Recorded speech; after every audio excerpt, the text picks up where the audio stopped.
Caroline's voice cut through the first-class cabin as she slammed her hand against the headrest of seat 1A, demanding the mistake be fixed immediately. Passengers froze, eyes darting between the furious woman and the calm traveler she was trying to expel. The humiliation pressed in like cabin pressure at takeoff, trapping the targeted passenger with nowhere to escape. But while Caroline barked, orders convinced she was disciplining someone beneath her, she had no idea she was publicly attacking the most powerful woman in the entire airline industry. And with every entitled word she spat, the downfall she was engineering wasn't the other woman's, it was her own. Los Angeles International Airport, LAX, was a special kind of organism. It throbbed with a nervous electric energy, a place where dreams were either taking off or being permanently grounded. For Aria Davenport, it was just another day at the office. Aria sat in the Quantum Airlines Sky Lounge at Terminal 4, nursing a simple black coffee. She was, by any measure, invisible. She wore no makeup. Her hair was pulled back in an elegant but severe bun. Her outfit was a deep navy cashmere tracksuit from a brand so exclusive it didn't bother with logos. To the untrained eye, she was just another comfortable traveler. To the trained eye, she was a ghost. This was her ritual. Once a quarter, she flew one of her own flagship routes, unannounced in civilian clothes. She didn't fly private much, to the chagrin of her board. You can't see the leaks from a mountaintop. She told them, you have to be in the flood. Today's flood was Quantum Flight 2, non-stop from LAX to JFK, the executive run as the crews called it. At 42, Aria Davenport was a name whispered in boardrooms with a mixture of awe and terror. She was the woman who had done the impossible. She had built Quantum Airlines from nothing. She hadn't inherited it. She hadn't married into it. She had built it rivet by rivet, route by route, after Wall Street analysts told her the aviation market was impenetrable for new players, let alone a black woman with no dynastic connections. Forbes had put her on the cover last month, under the headline, "The New Queen of the Skies." A rattling clack, clack, clack of high-quality luggage wheels on marble broke her concentration.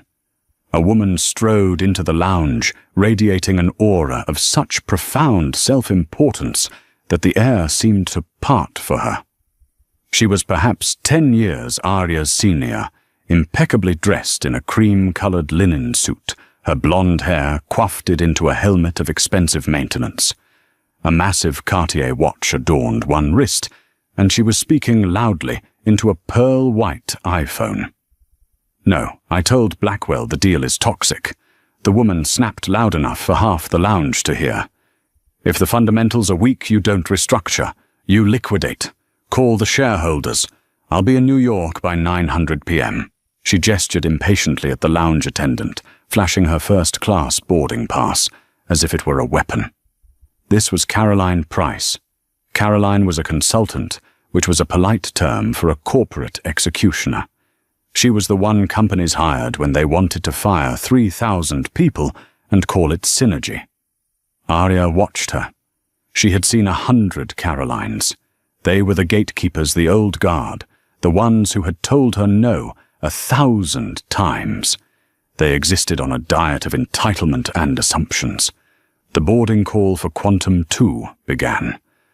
Aria finished her coffee, slid her laptop into her worn leather satchel, and joined the first-class line. Caroline Price was directly in front of her. When the gate agent, a pleasant young man named Ben, scanned Caroline's pass, she didn't even look up from her phone. "Enjoy your flight, Miss Price," Ben said warmly. "Make sure the Wi-Fi is fast. I have a presentation to finish." Caroline commanded, not asked. Then it was Aria's turn. She smiled at Ben. "How's the turnaround looking today, Ben? Are we holding on time?" Ben, scanning her pass, looked up startled by the familiar question. "Yes, Mum. We've got a good tailwind. Should be in early. Enjoy your flight, Miss Davenport." He recognized the name, but not the face. The CEO's official photo was a power suit glamour shot. This woman was not that. He filed it away as a coincidence. Arya walked down the jet bridge, the scent of jet fuel and recycled air filling her lungs. This was her favorite part, the threshold, the moment of commitment. She stepped onto the aircraft, her A321T, a plane she had personally selected for this route, configured with the best lie-flat seats in the industry. She greeted the flight attendants at the door. "Good morning." "Welcome aboard." They chimed. Arya turned left into the small, intimate first-class cabin. 10 seats in a 1-1 configuration. Her seat 1A was the first window seat on the left. She slid her satchel under the ottoman, sat down and buckled her seatbelt. She closed her eyes for just a moment. A silent prayer of gratitude and a check on the engine vibrations. They felt good smooth. A moment later, Caroline Price boarded. She stopped dead in the aisle right next to seat 1A. She looked at Arya, then at her boarding pass, then back at Arya. Arya opened her eyes. "Can I help you?" Caroline's lip curled into a thin, dismissive smile. "I believe you're in the wrong cabin, dear," she said, her voice dripping with condescension. "Coach boarding is from the rear." The silence that followed was heavy and absolute. The other first-class passengers, already settling in, averted their gaze, suddenly fascinated by safety cards and overhead bins. Arya Davenport kept her voice perfectly, dangerously level. "I'm quite sure I'm in the right place." Caroline Price let out an exasperated sigh, a performance for the cabin. "Look," she said, as if speaking to a child, "these seats are very expensive. I'm sure it was an honest mistake. Your seat is probably 31A, not 1A. The gate agent should have caught it." Arya simply stared at her.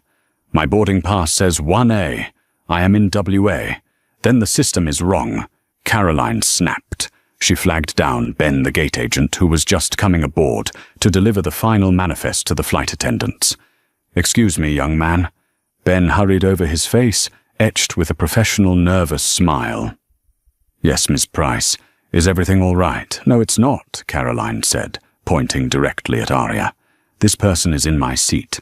I am supposed to be in 1A. Ben looked confused. "Ms. Price, my system shows you assigned to 1C across the aisle." "That's impossible," Caroline hissed. "I always sit in 1A. My assistant knows that. There's been a mistake." "I can assure you," Arya said, finally unbuckling her belt and standing up. She was taller than Caroline, a fact that seemed to further annoy the other woman.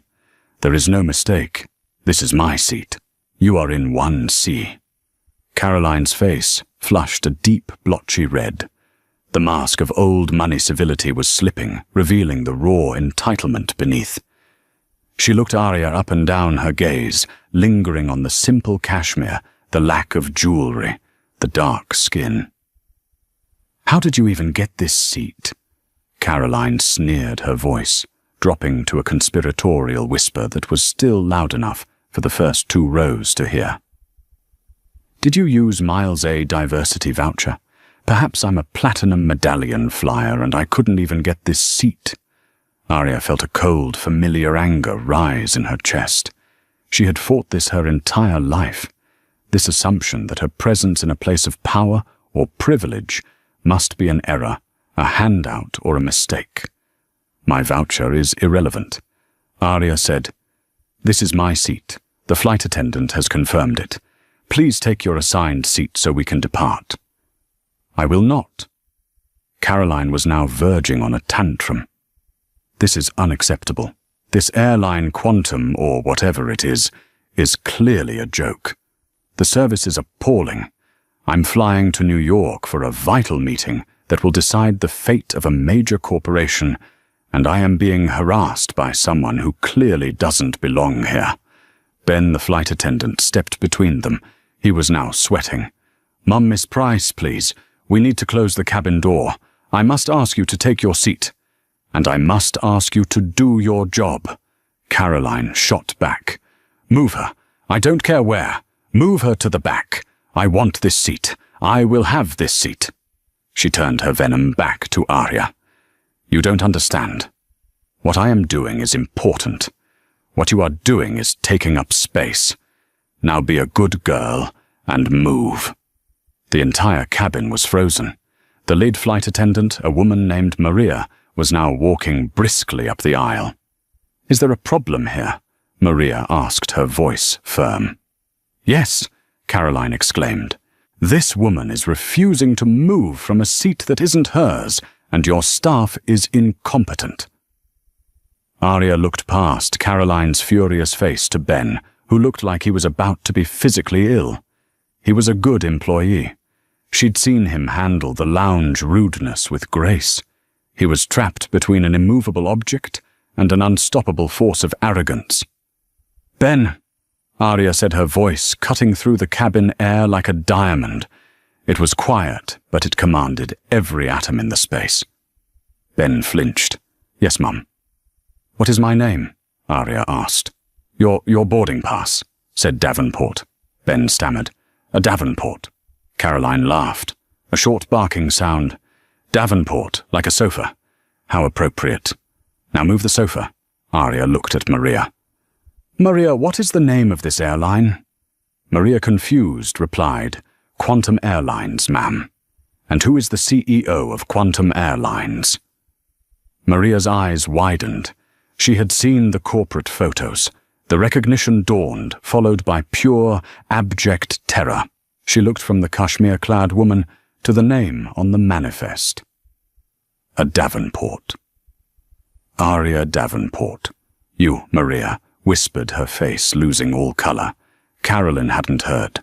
"What are you all whispering about? I don't have time for this. I'm going to have your entire staff fired by the time we land. I'm going to write a letter to your CIO that will have all of you back in a training seminar. This is the last time I ever fly this pathetic third-rate airline." That was the final straw. Arya locked eyes with Caroline Price. The cold anger in her chest had crystallized. It was no longer hot. It was glacial. "You're going to have my staff fired," Arya repeated. "Yes, every single one of you. You're going to write a letter to the CEO. You better believe it. And you will never fly this airline again." "Never," Caroline shrieked. Arya smiled. It was a terrifyingly calm, sharp smile. "Good." She paused, letting the word hang in the pressurized air. "Because I am the CEO." The silence in the cabin was no longer awkward. It was surgical. It was the absolute, profound vacuum of sound that follows a sonic boom. Caroline Price's crimson, furious face didn't just go pale. It went a mottled, sickly, ghastly white, as if all the blood had been instantly siphoned from her head. Her jaw hung open. What did you say?" she stammered. Arya adjusted the sleeve of her cashmere top. She looked at Maria, then at Ben. "Please close the cabin door. We are going to be late, and it will affect our on-time performance metrics for JFK. Yes, Miss Davenport. Right away, Miss Davenport," Maria said, practically running to the front. Arya turned her full attention back to Caroline. The woman was frozen, her hand still gripping the top of seat 1A. "You heard me," Arya said, her voice soft, but resonating with the unmistakable authority of a person who signs 10,000-person payrolls. "My name is Arya Davenport. I am the founder, the majority shareholder, and the chief executive officer of Quantum Airlines. This plane, it's one of 12. I signed the financing for last quarter. The seat you're trying to steal. I personally chose the leather upholstery from a supplier in Italy. The flight attendants you just threatened. They are my employees, the pathetic third-rate airline you're standing in. I built it." Caroline's hand recoiled from the seat as if it were white hot. She was blinking rapidly, her mind clearly failing to process the reality of the situation. This was a narrative violation. The woman in the tracksuit was supposed to be the one who was out of place. "No, that's not possible," Caroline whispered. She was grasping, trying to find a version of events where she was not the villain, not the fool. You're lying," Arya almost laughed. "Maurice, I have been accused of many things in my career, being a bad investment, being too aggressive, being difficult, but I have never been accused of lying about who I am. I don't have to." She reached into her satchel and pulled out a simple, heavy stock business card. It said only Davenport, CEO, Quantum Airlines. She didn't hand it to Caroline, she held it up for her to read. Caroline's eyes darted from the card to Arya's face. The click of the L1 cabin door being sealed and armed echoed through the cabin. It was the sound of a trap snapping shut. They were now locked in a metal tube, 35,000 Eftin in the air for the next 5 hours, and Caroline Price had just spent 10 minutes committing career suicide. Oh my God! Caroline breathed. The bravado, the entitlement, the rage, it all evaporated, replaced by a dawning visceral panic. "Miss Davenport, I had no idea. It was a misunderstanding. The seat I'm terribly sorry." "A misunderstanding?" Arya asked, raising an eyebrow. "It seemed very clear to me. You assumed based on... Well, let's be honest about what you assumed, that I didn't belong here. You called me dear. You accused me of using a diversity voucher. You threatened my staff. Which part exactly was the misunderstanding? No, I'm overtired." Caroline stammered, wringing her hands. Her beta bag now looked less like a status symbol and more like a life raft. "This trip, it's very high stakes. I'm not myself." "On the contrary, Miss Price, I fear you are exactly yourself," Arya replied. "That's what's so informative. Now your seat is 1C. Please take it. You've delayed this flight by 7 minutes." Caroline, utterly broken, nodded numbly. She practically scuttled across the aisle to 1C and collapsed into the seat, fumbling with the seat belt. She didn't make eye contact with anyone. She stared straight ahead, her face still the color of old parchment. Arya sat back down in 1A. She buckled her belt, took a deep breath, and looked out the window. Ben approached her seat, his entire body trembling. "Miss Davenport, I am so sorry. I didn't know how to." Arya put her hand up gently. "Ben, you did fine. You followed protocol. You did not escalate. You were professional while being abused. That's all I can ask." Is there anything I can get you?" he asked. "Just my usual," she said. "Black coffee, after we're through, 10,000 horse FT. Thank you." "Yes, ma'am." Ben retreated to the galley. The plane began its taxi to the runway. Arya leaned her head against the cool window. She'd won the battle, but the confrontation had left a sour, metallic taste in her mouth. It was a reminder of a fight she had to wage every single day. Across the aisle, Caroline Price was staring at her laptop, but she wasn't reading it. She was vibrating with a silent, horrified energy. Her high-stakes meeting in New York. She had a terrible sinking feeling about who exactly might be attending. The first hour of the flight was a masterclass in tension. The Boeing 737 climbed to its cruising altitude. The seatbelt sign pinged off, and the cabin service began. Ben and Maria moved with a preternatural quiet, their faces masks of strained professionalism. Every clink of glass, every whisper of still or sparkling felt amplified. Arya accepted her coffee. She opened her laptop and began to work. Or at least she pretended to. Her mind was replaying the encounter. The sheer naked prejudice was bad enough, but the arrogance, the assumption that her world, her rules, her company, must bend to Caroline's will. Worse, Caroline's words echoed in her head. "I told Blackwell the deal is toxic." Blackwell. Arya's blood ran cold. She knew that name, Arthur Blackwell. He was on her board. Blackwell was an old money relic, a holdover from her initial seed funding, round a man who had only invested because his son had convinced him. He had been a thorn in her side for years, constantly questioning her aggressive expansion strategies, her unnecessary spending on employee benefits, and her focus on niche, which Arya knew meant non-white markets. Lately, Blackwell had been agitating. He was trying to build a coalition to challenge her leadership. He felt the company should have been sold to a legacy carrier by now, and he was furious that Arya refused to cash out. What deal was Caroline discussing with Blackwell? Across the aisle, Caroline Price was falling apart. She had ordered a glass of champagne, and then another, her hand shaking so badly she spilled some on her linen suit. She didn't seem to notice. She knew she was ruined. The business world, her world, was built on reputation and connections. She had just in the most public and humiliating way possible assaulted the reputation of one of the most powerful new figures in American business. A figure who was also a black woman, making Caroline's actions not just rude, but virulently racist. She had to fix this.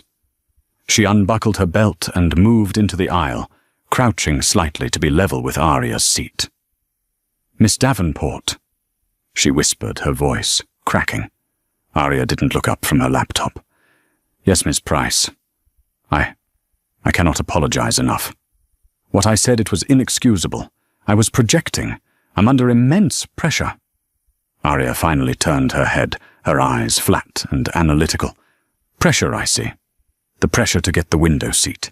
The pressure of being inconvenienced by someone you deemed lesser. What kind of pressure exactly turns a person into a bigot, Miss Price?" "No, I'm not. I'm not a bigot," Caroline insisted, a little too loudly. The passenger in 2A shifted. I've donated too. I have black friends. My company has a DEI program." Arya held up a hand. "Please spare me the checklist. It only makes it worse. You are embarrassed because you were caught, not because you were wrong. There's a difference." "But I truly am sorry," Caroline pleaded. "Please, is there anything I can do? Let me buy you lunch. Let me make a donation to a charity of your choice, a large one." This was the part Arya hated most, the transactional apology, the belief that all sins, even those of the soul, could be cleared with a check. "What you can do, Miss Price, is return to your seat and allow me to work," Arya said. "Your presence is distracting." Defeated, Caroline retreated. She sat in one seat, staring blankly at the bulkhead. Her career wasn't just in jeopardy. It was over, and she knew it. Every connection she had, every deal she'd ever made, depended on her reputation as a sharp, ruthless professional operator. Now she was a racist buffoon. The story was too good. It would be all over Wall Street by morning. "Did you hear what Caroline Price did on a quantum flight?" Arya watched her for a moment. This wasn't victory. It was just pathetic. But the name Blackwell still hung in the air. Arya's mind began to churn. Blackwell was making a move. He was talking to a consultant who specialized in liquidations and hostile restructurings, a consultant named Caroline Price. Arya's hands stilled on her keyboard. It's her. It couldn't be. The odds were astronomical that the very woman Blackwell had hired to undermine her, to find a way to oust her, was this woman. The woman who had just publicly humiliated herself and proven her own deep-seated biases. Arya needed to be sure. She opened her email and toggled the connect to Wi-Fi switch. The quantum satellite Wi-Fi connected with a soft ping. Arya had personally overseen the deal with the provider, demanding bandwidth capable of streaming, not just emailing. Now she was about to find out if it was worth the money.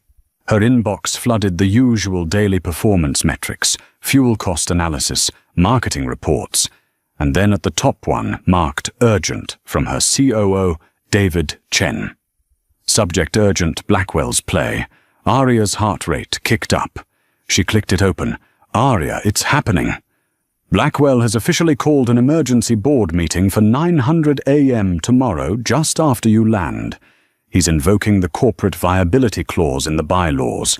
He's bringing in an outside consultant to present a case for a strategic restructuring. He's claiming your leadership is emotionally driven and fiscally irresponsible, his words, and that you're leaving the company vulnerable. The play is clear. He's going to try to paint you as incompetent, force a vote of no confidence, and get the board to install a turnaround specialist as interim CEO while they negotiate a sale. The specialist's name is Caroline Price. Price Consulting Group. She's notorious. I've attached her dossier. Call me the second you get this. David Aria's breath hitched. Her eyes darted across the aisle. Caroline Price was sitting there, nursing a third glass of champagne, her face a mask of misery, completely oblivious. Aria clicked the attachment. Price dossier PDF. It opened, and there on the first page was a crisp professional headshot of the woman in 1C. Blonde helmet hair, thin smile, cold eyes. The same Cartier watch, Caroline Price Principal, Price Consulting Group. Underneath was a summary specializes in pre-acquisition optimization, asset liquidation, and strategic downsizing. A corporate executioner. Aria looked up from her screen, a slow, cold realization dawning. This wasn't a random encounter. This wasn't just a rude passenger. This was the assassin sent by her enemy, walking onto her flagship, sitting in her cabin, and handing her the murder weapon. The sheer cosmic irony of it was staggering. Caroline was flying to New York to present a case for why Aria was an emotionally driven and incompetent leader after having just staged an epic, emotionally driven and utterly incompetent meltdown based on pure, unadulterated racism. Aria had to physically restrain herself from laughing out loud. Blackwell had hired a specialist. All right, a specialist in self-destruction. Aria's mind, which had been foggy with anger and exhaustion, was now razor-sharp. The game had changed. This was no longer about a personal insult. This was about the survival of her company. She immediately began typing a reply to David. David, you are not going to believe this. I am on flight 2. Guess who is sitting in 1C? Do not call me. I'm handling this. Get me everything you can find on Price Consulting's last 3 restructurings. I want failure rates, employee lawsuits, and any articles on her professional conduct. I suspect her strategies are as biased as her personality. Also get me the file on Ben Tilsdale, the gate agent, and Maria Sanchez, the lead flight attendant on this flight. I want their full service records. They are now material witnesses. Tell the board I will be there, and I will be bringing a guest. Aria. She hit send. The email disappeared into the ether. Aria closed her laptop. She looked across the aisle at Caroline Price, who was now weeping silently into a linen napkin. Aria's anger was gone. It was replaced by a cold, precise, and utterly ruthless focus. Caroline Price thought her day was already over. She thought she had hit rock bottom. Aria knew the truth. Caroline hadn't even begun to fall. The rest of the flight was a countdown. Aria spent the next 3 hours in a state of intense, focused preparation. Her laptop screen was a flurry of spreadsheets, reports, and background checks provided by David's team, who were scrambling on the ground. The data was damning. Caroline Price's restructurings were a pattern of corporate arson. She'd go in, recommend firing all non-essential staff, which in her view always included DEI departments, R&D, and customer service, sell off assets, and take a massive bonus, leaving the hollowed-out company to declare bankruptcy 2 years later. Twice she had been named in class action lawsuits alleging discriminatory firing practices. Both were settled out of court. She didn't fix companies. she disassembled them for parts, and her strategies disproportionately affected minority employees and low-income customer bases. Arya now had the what. The plane incident had given her the why.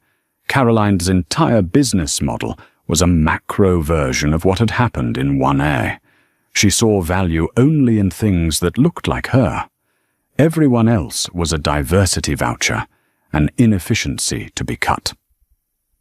As the plane began its initial descent into the crowded New York airspace, the change in engine pitch roused Caroline from her champagne-induced stupor. She looked pale, sick, and terrified. She knew she was flying toward her own execution. She just didn't know Arya was now the one holding the axe. The fastened seatbelt sign chimed. Caroline unbuckled, and for a final desperate time lunged into the aisle. Miss Davenport, she pleaded, her voice from crying.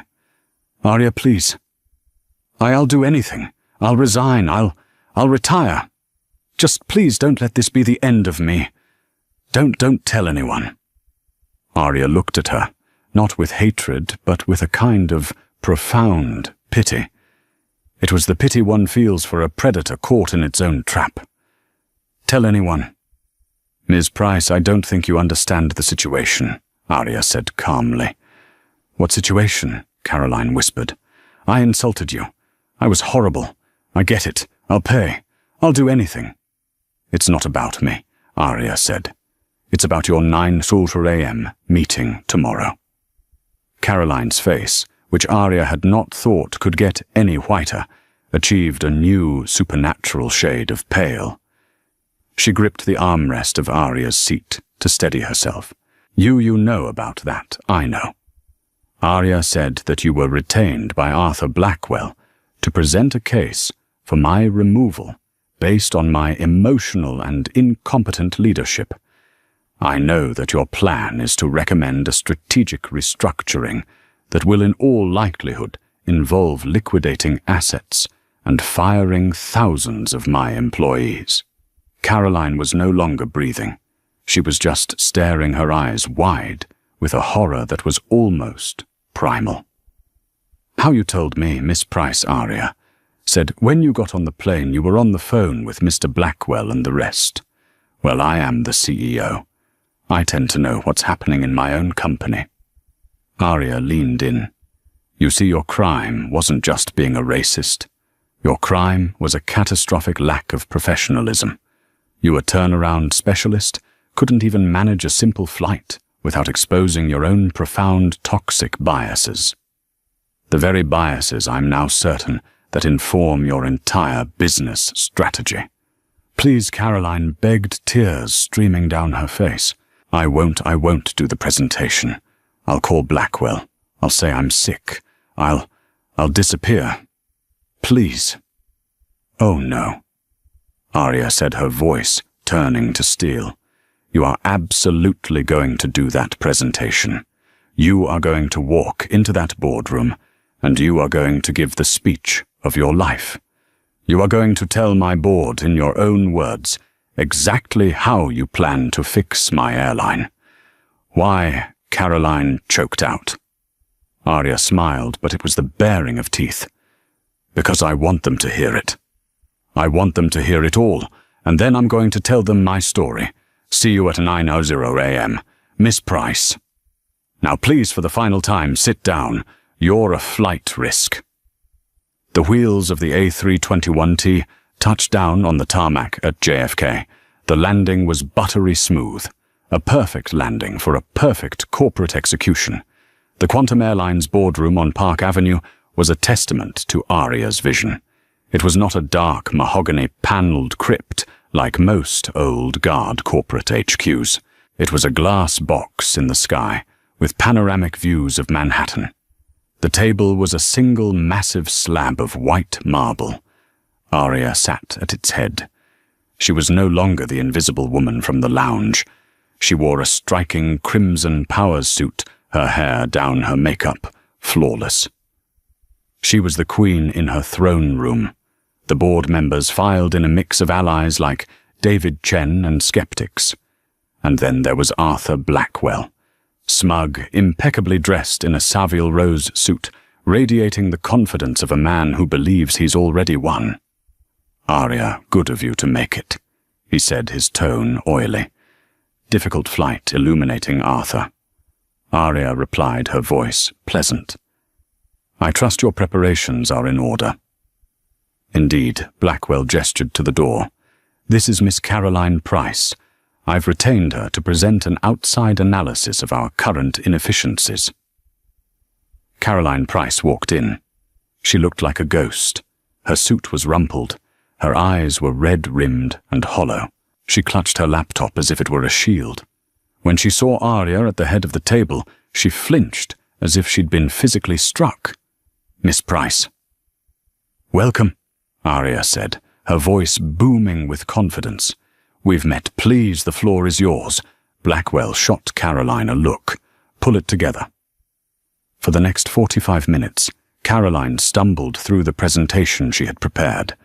It was exactly what Arya expected, a brutal, soulless plan. And so, by sunsetting the low-yield routes to Detroit, Atlanta, and Newark, Caroline read her voice. Monotone.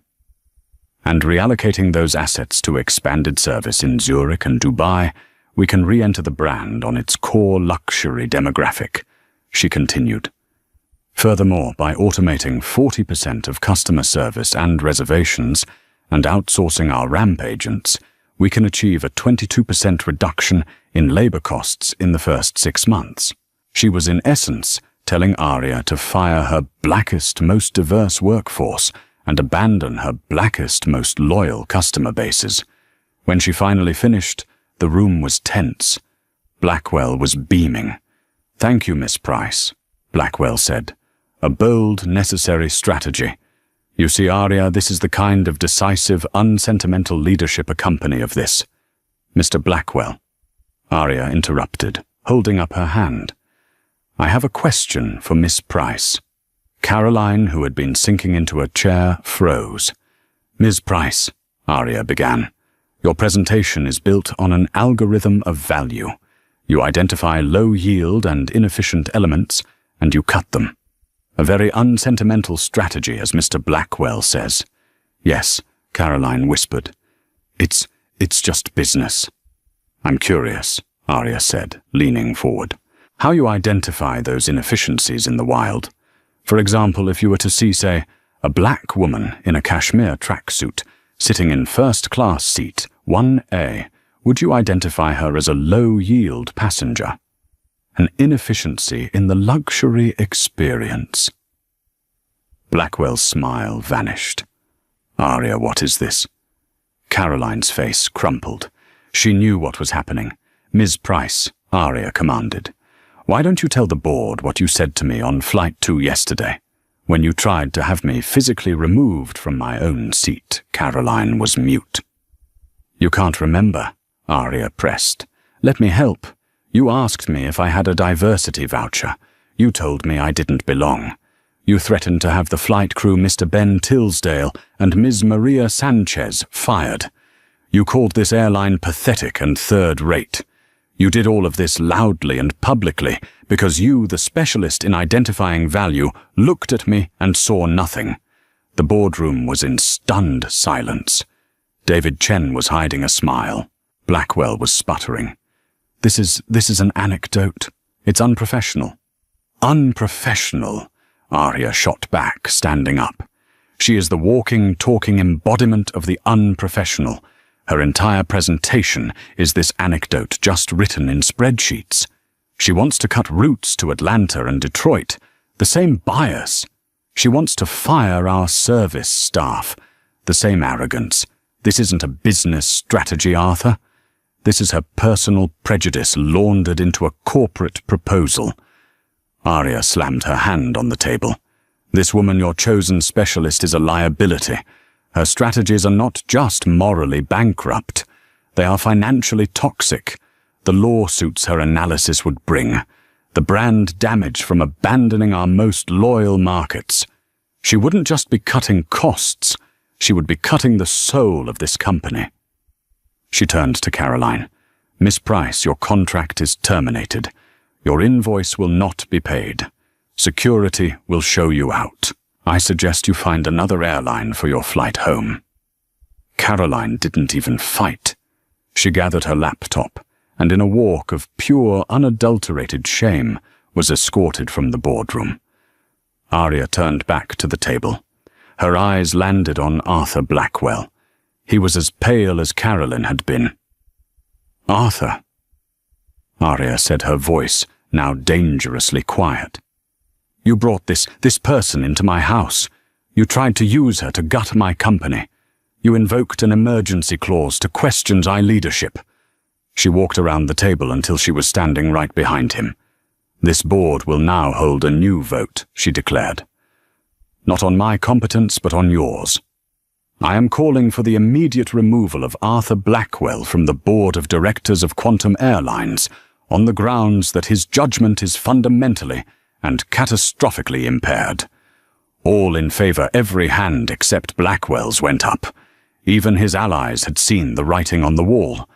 The karma was complete, hard, fast, and absolute. Arya returned to her seat. "Thank you. Now let's talk about our new expansion into the Caribbean." David the numbers. The meeting continued. Quantum Airlines was hers. Securely, finally. 2 weeks later, Ben Tilsdale was promoted to head of in-flight customer service training for the entire JFK hub.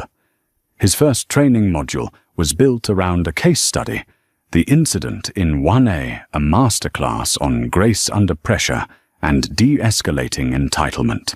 Caroline Price's consulting firm dissolved, and Quantum Flight 2 LAX to JFK remained the most profitable route in the sky, with Arya Davenport still occasionally flying in 1A just to check on her team. The elevator doors closed on Caroline Price, and the ding of its departure was the sound of a guillotine. The boardroom, which had been vibrating with tension, suddenly exhaled. Arthur Blackwell sat frozen, his hands flat on the marble table. He was a man who had just seen his own ghost. "Arthur." Arya said, her voice no longer fiery but cool and clinical. "Security will be at your office in 10 minutes to collect your company property. Your access has already been revoked. I believe you know the way out." Blackwell, a man who had commanded rooms like this for 40 years, looked around. The other board members, his colleagues, wouldn't meet his eye. They were already studying the reports for the Caribbean expansion, distancing themselves from his political corpse. He was no longer a colleague. He was a contamination. He rose his Savallero suit, suddenly looking too large for him, and walked out of the room without another word. Arya sat down. "David," she said to her COO, "get PR on the line. I want a statement out in 30 minutes. "What's the angle?" David asked, his pen ready. "Simple. Quantum Airlines reaffirms commitment to market growth, removes Arthur Blackwell from board. We spin it as a unanimous decision to shed legacy thinking that was holding back innovation. We don't mention Price. She's irrelevant." And the incident, David asked carefully. "The incident," Arya said, "is now an internal training module. Ben Tilsdale and Maria Sanchez are receiving a 10% discretionary bonus for exemplary professionalism in the face of a hostile passenger encounter. Their story will be the new gold standard for our quantum care program. She was in one move, rewarding her people, solidifying her company culture, and erasing her enemies. It wasn't just a victory. It was a restructuring of her own." Downstairs, Caroline Price stumbled out onto Park Avenue. The city noise hit her like a physical blow. She felt naked, exposed. Her phone, which had been her scepter, now felt like a lead weight. She fumbled with it, her hand still shaking. She had to call her office, had to call her lawyer, had to. She pulled up her email. There was already a message from her lawyer, time-stamped 10 minutes ago. Subject urgent. Cease and desist. Quantum Airlines. It was a preemptive strike from Area's legal team. It stated that any attempt by Caroline Price or Price Consulting Group to use, share, or discuss any proprietary information from her brief consultancy would be met with the full force of the law seeking damages in the 8-figure range. It also strongly advised her to refrain from any public comment regarding Quantum, its CEO, or its board. She was gagged. She tried to log into her firm's server. Access denied. A new wave of panic, cold and acidic, rose in her throat. She called her office manager. "Linda, it's Caroline. I can't get into the server." Linda's voice was flat. "I'm sorry, Carolyn." "Who is this?" "It's Caroline, your boss. What's wrong with you?" "My apologies," Linda said, her voice now robotic. "I've just received a notification from our server host. Our primary accounts are frozen due to non-payment. A chargeback from our largest client's retainer, Aria." She hadn't just terminated the contract. She had clawed back the initial payment. That's a mistake," Caroline shrieked, flagging uselessly for a cab. "I'll sort it out." "I'm not sure you will," Linda said, and the ice in her voice was colder than the New York wind. "I'm also looking at a Wall Street Journal alert. It says Arthur Blackwell has been removed from the Quantum board. And oh God, Forbes is running a follow-up. The Price of Arrogance. How a turnaround specialist crashed and burned. Caroline, it's about you. They're mentioning the settled lawsuits, the discriminatory firing patterns." Caroline's phone slipped from her hand and clattered onto the pavement. The news was out. Aria hadn't needed to leak the racist part. The business world was doing it for her. She was no longer Caroline Price, corporate executioner. She was a byword for failure, a specialist who had destroyed her own career. Across town, Arthur Blackwell was in the oak-panelled bar of the Metropolitan Club, a place where he had made and broken men for decades. He ordered an 18-year Macallan. "Neat. Put it on my tab, Robert," he said to the bartender. "I'm sorry, Mr. Blackwell," the bartender who had served him for 20 years said quietly. "The manager has asked to settle all outstanding accounts. Your membership is under review." Blackwell's head snapped up. "What, I've been a member here for 30 years. The Ethics Committee, sir." They read the journal. The Ethics Committee. A group of men who had happily done insider trading for years, but they had one rule. Don't get caught, and don't be this embarrassing. His phone buzzed. It was the CEO of a different board. He sat on a bank. Arthur, the voice, said, "No pleasantries." "I saw the news. A failed proxy fight against Davenport. What were you thinking?" "It was a sound financial move, Charles," Arthur blustered, trying to find his old-world footing. "Was it because it looks like you tried to oust one of the most celebrated CEOs in the country and got your head handed to you? It looks like you bet against the future, Arthur. It makes you look old. It makes you look weak. The board feels your judgment is compromised. We're going to have to ask for your resignation." Click. Before he could even process the blow, another call. His son. "Dad." "What did you do?" "My seed fund. Quantum was our flagship investment. You were the family representative. I just got a call from Aria Davenport's office. She's exercising the morality clause in the original funding agreement. She's buying out our stake at its original value. Blackwell did the math. He had just lost his family over $200 million bore in future value. He had not just been fired, he had been liquidated. He looked at the news ticker on the bar's TV. There was Aria, smiling her face, radiating power and intelligence. The Chiron read, "Quantum leap. Davenport solidifies control. Shares soar. 12% on new strategy. His strategy, his name, his reputation. All of it gone. Destroyed by a young black woman in a cashmere sweatsuit whom he had dismissed as emotional and incompetent. The irony was so bitter it choked him. Back in her office, Aria was on a video call, but it wasn't with a banker or a board member. It was with Ben Tilsdale. Ben, she said, a warm smile on her face. I'm looking at your service record. 8 hours, not a single customer complaint, and 12 commendations for efficiency. Ben, sitting in a break room at JFK, was blushing. I just try to do my job, Miss Davenport. You do more than that, Ben. You're the face of this company. You're the first person our passengers see. And yesterday, you were the face of Grace. Maria's as well, which is why I'm so excited about your promotion. The Quantum Care program is going to be your baby. I want you to teach every new hire how to handle her. Caroline? I'd be honored, Mum, Ben said, his voice thick with emotion. Good.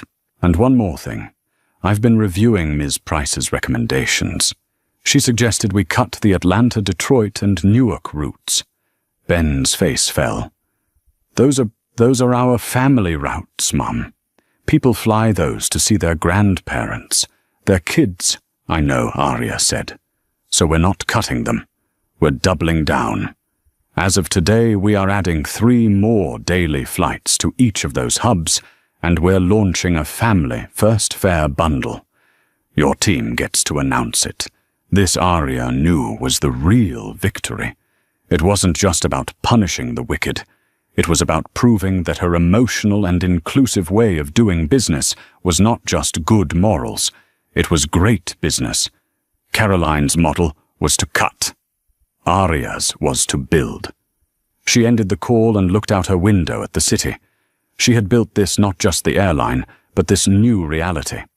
That evening, Caroline Price was at JFK, not in the Sky Lounge, which she was now permanently banned from. She was in the chaos of the main terminal for Regal Air.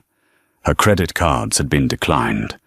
She had paid for a one-way ticket to Los Angeles in coach with her debit card, wiping out most of her liquid cash. She was sitting at gate 24, a broken woman. Her blonde hair was flat, her linen suit stained with champagne, and now airport coffee. People bumped her luggage. A child screamed. She was just another face in the crowd. She boarded the plane. She was in seat 38D, a middle seat. She squeezed in between a large man who was already snoring and a young woman who was tapping furiously on her phone. As the plane took off, Caroline stared at the seat back in front of her. A long 5-hour flight in misery. The young woman next to her angled her phone, and Caroline couldn't help but see the screen. She was reading an article from a popular tech blog. The headline was, "I built this airline. How Ara Davenport took on the old guard and won." The article was a detailed blow-by-blow of the boardroom victory. It mentioned an unnamed disastrous consultant whose prejudiced data-thin report had been the final nail in Arthur Blackwell's coffin. An unnamed consultant. She had spent a lifetime building her name. It had been her weapon and her shield. In less than 24 hours, Arya Davenport had taken it from her. She was a ghost. The flight attendant, a young, tired-looking man, pushed the cart down the aisle. "Mom," he said to Caroline, who was staring blankly.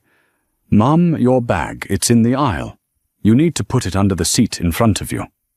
Caroline looked down at her Bega Veneta handbag, the bag she had carried into the lounge like a crown. Numbly, she bent down, picked it up and shoved it under the seat into the darkness with the crumbs and the dust. The world is full of people who will judge you by your cover, who will assume your place in the world, and who will try to take what isn't theirs. But as this story shows, karma has a way of balancing the books.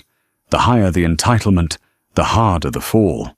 What Caroline Price learned on that flight wasn't just that she'd picked on the wrong person. It was that her entire worldview was bankrupt.